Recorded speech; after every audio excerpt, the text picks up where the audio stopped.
गेल्या 8 वर्षांपासून mango holiday परदेशवारी करू इच्छिणाऱ्या पर्यटकांच्या सेवेत रुजू आहे. टूर मग युरोपातील असो अथवा इतर कोणत्याही देशातील, पर्यटकांसाठी ती अविस्मरणीय ठरण्यासाठी मँगो हॉलिडे कायम दक्ष असतं. परदेशवारी म्हणजे भारतीय पर्यटकांच्या जिव्हाळ्याचा विषय. ती कोणत्याही अडचणीशिवाय पार पडावी यासाठी मँगो हॉलिडेकडून विशेष काळजी घेतली जाते. याशिवाय मँगो हॉलिडेजची खासियत म्हणजे त्यांच्याकडून घेतले जाणारे मार्गदर्शकपर मिळावे. परदेशातील मुख्यतः युरोपला सहलींना जाणारा पर्यटक हा बऱ्याचदा 50च्या आसपासचा असतो आणि त्यांच्या गरजा लक्षात घेऊन त्यांना त्यांच्या टूर संबंधी विशेष मार्गदर्शन इथं दिलं जातं. त्यामुळे या मेळाव्यात पर्यटकांच्या सर्व प्रश्नांची उत्तरं त्यांना एकाच वेळी मिळतात. मेळाव्याची सुरुवात जेव्हा आम्ही केली तर त्यावेळेला असा उद्देश होता की बरेचसे लोक युरोपला जायचं ठरवलेलं असतं पण कुणाबरोबर जावं नक्की ते कळत नाही. मग त्याच्यामध्ये एवढ्या कंपन्या आहेत, एक मोठा प्राइस वॉर चाललेला असतो, प्रत्येक जण सांगत असतो आम्ही कसे चांगले आहोत आणि मग लोक कन्फ्यूज होतात. तर लोकांना हे सुद्धा कळावं की मँगो हॉलिडेज बरोबर जाण्याचा उद्देश काय, आमच्याबरोबर का लोकांनी यावं हे सुद्धा आम्ही समजावून सांगतो. बाहेर मार्केटमध्ये ज्या जाहिराती आत्ता चालू आहेत तर त्याच्या ज्या गिमिक्स असतात किंवा काही आयवॉश असतात तर त्या कशा असतात, बऱ्याचशा लोकांना 50,000 रुपये डिस्काउंट देतात, मग तुम्ही का डिस्काउंट देत नाही असं लोक आम्हाला विचारतात. तर त्याचं कारण सुद्धा तिथे सांगितलं जातं. मँगो हॉलिडे ही संकल्पना मिलिंद बाबर यांची, मात्र त्यांची मुलगी तपस्याही आता मँगो हॉलिडेजच्या वाटचालीला हातभार लावतीये. आजच्या पिढीच्या पर्यटकांच्या गरजा आणि आवडी लक्षात घेऊन तपस्या यांनी अनेक नवीन प्रोजेक्ट सुरू केले आणि त्याला पर्यटकांची पसंतीही मिळते आहे. 1 जानेवारी 2016ला मँगो हॉलिडेजला 8 वर्ष कंप्लीट झाली आणि गेली 8 वर्ष आम्ही युरोपच्या ग्रुप टूर्समध्ये मेनली कार्यरत होतो. तर आता ह्या वर्षी आम्ही आणखीन डिव्हिजन स्टार्ट केल्या. त्यातलं एक आहे कस्टमाइज टूर्स, म्हणजे वैयक्तिक सहली ज्याला आपण म्हणतो. फक्त ग्रुप टूर्स नाही तर इंडिव्हिज्युअल पॅकेजेस, हनीमून टूर्स ह्या सगळ्या आम्ही स्टार्ट केलेल्या आहेत. तर आजकालच्या तरुण वर्गाला तेवढा वेळ नसतो किंवा बजेटचं बंधन असतं, तर त्यांच्या वेळेनुसार, त्यांच्या आवडीनुसार आणि बजेटनुसार आम्ही त्यांच्यासाठी हे पॅकेजेस डिझाईन करून देतो. तर त्याला आम्ही कस्टमाइज टूर्स असं नाव दिलेलं आहे.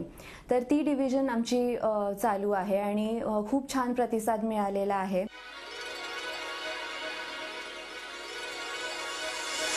युरोप टूर म्हणजे मँगो हॉलिडेज हे समीकरणच जणू झालंय. मात्र युरोप शिवाय ऑस्ट्रेलिया, न्यूझीलंड, अमेरिका यासारख्या परदेशातील टूर्स बरोबरच देशांतर्गत पर्यटनासाठीही वेगवेगळे पॅकेजेस मँगो हॉलिडेजनं आज उपलब्ध करून दिलेत. सध्या पर्यटनाकडे लोकांचा जास्त कल पाहून त्यांनी खर्च केलेला पैसा आणि वेळ कसा सार्थकी लावला जाईल यासाठी मँगो हॉलिडेजचे सर्व कर्मचारी अहोरात्र कष्ट घेत असतात.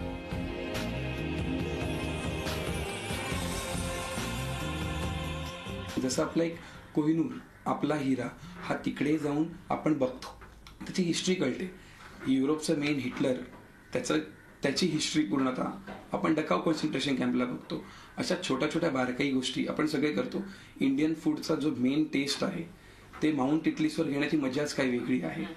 हे फूडपासून घेऊन, कल्चरपासून घेऊन, कोचेसमध्ये घेऊन सगळ्या बारीक बारीक गोष्टी, कारण मोठ्या गोष्टी तुमच्या साईटसीइंग आहेत ज्या तशाच्या तशा आहेत आणि त्या आपण डिटेलमध्ये करणार, पण बारीक बारीक गोष्टी ज्याने तुमचा टूरचा अनुभव बदलतो, जेणेकरून तुम्ही येता आणि तो वर्षानुवर्ष तुमच्या मागे अनुभव उभा राहतो, ते शब्द लक्षात राहतात आणि ते मोमेंट्स तुम्ही अक्षरशः जगतात. ते करण्याचा आपण एक प्रयत्न करा. या सगळ्या वैशिष्ट्यांमुळे मँगो हॉलिडेजच्या सहली सर्वसामान्यांसाठी आनंददायी ठरतातच, परंतु संदीप खरेसारखे सेलिब्रिटीज देखील आज या पर्यटनाच्या माध्यमातून मँगो हॉलिडेज सोबत जोडले गेलेत. मँगोवर ज्या असंख्य लोकांनी युरोप बघितला त्यांच्यापैकीच एक मी आहे आणि मुळात युरोप दर्शन हे खूप भाग्यवान घटना आहे आयुष्यामधली आणि ते सुद्धा मँगोच्या बरोबर बघायला मिळालं हा योग मला खूपच महत्त्वाचा वाटतो. त्याचं कारण असं आहे की मँगोवर तुम्ही युरोप नुसता बघत नाही तर तुम्ही अनुभवता. म्हणजे त्यांची बाकीची सगळी जी निवास व्यवस्था आहे किंवा भोजन व्यवस्था आहे ही तर एकदम चांगल्या दर्जाचीच आहे, म्हणजे याच्या बाबतीत काही प्रश्न नाही.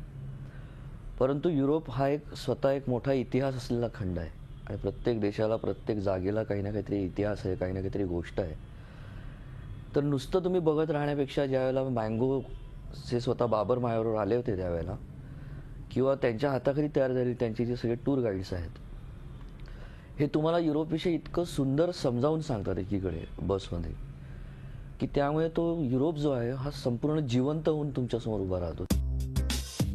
भारतीयांची पर्यटनाची वाढती आवड पाहता टुरिस्ट कंपन्यांची संख्या लक्षणीय वाढली आहे आणि पर्यायानंच वाढली आहे ती या क्षेत्रातली स्पर्धा. या वाढत्या स्पर्धेमुळे बऱ्याचदा पर्यटकांना अनेक प्रलोभनं दाखवली जातात. पर्यटकांची निराशाही होते. मात्र मँगो हॉलिडेजनं पर्यटन क्षेत्रातील हीच विश्वसनीयता जपली आहे. त्यामुळे जगाच्या पाठीवर कुठेही बिनधास्त पर्यटन करायचं असेल तर मँगो हॉलिडेजला पर्याय नाही. अश्विनी पवारसह bureau report, Zee media, Pune. Zee 24 तास रहा एक पाऊल पुढे.